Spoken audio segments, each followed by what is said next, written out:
Hi, I'm Trisha Selgrath. Thanks for joining me for Art Explained. This one right here was my first tropical plein air and almost my last. Stick around, I'll tell you all about it.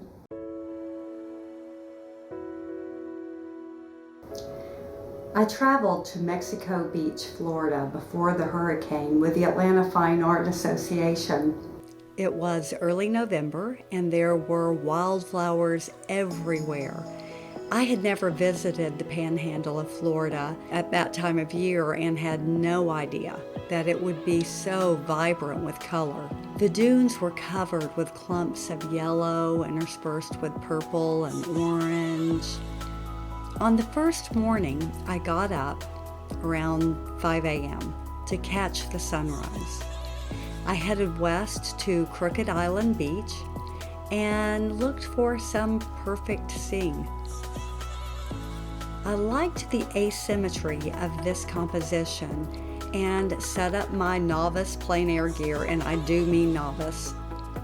It was slightly breezy and cool when I started, but the sun got hot fast, so I put up an umbrella, which immediately turned over my easel, flinging my painting face down into the sand.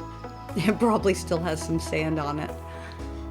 As I tried to fix the painting, something else would blow over. This almost ended my plein air career before it got started. I was frustrated, but also laughing at how ridiculous I must have looked. Luckily, I was solo, and there's no video. I'm glad that I didn't give up. This one will always be special because it was my first tropical plein air. Plus, I really do love the composition. The balance of warm and cool colors, the fence looks authentic, not overworked, and the foliage is loose and impressionistic. This is not your typical Florida scene, and to me, it symbolizes perseverance. Just beyond the dunes is the ocean. I was so tempted to lower the dune to include a little blue, but I stuck to a more realistic interpretation. The pine trees in the distance glowed orangey purple in the morning light. I kept them very light to suggest depth and atmosphere.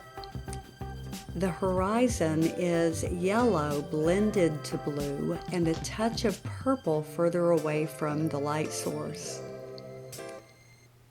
Shadows of purple and blue support the mounds of yellow-orange flowers, punctuated by green foliage.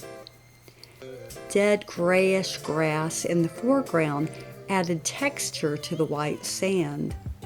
Reds and burnt sienna balance the carefully mixed greens. Greens can make or break a painting. My signature is carved into the paint with the wooden handle tip of the brush.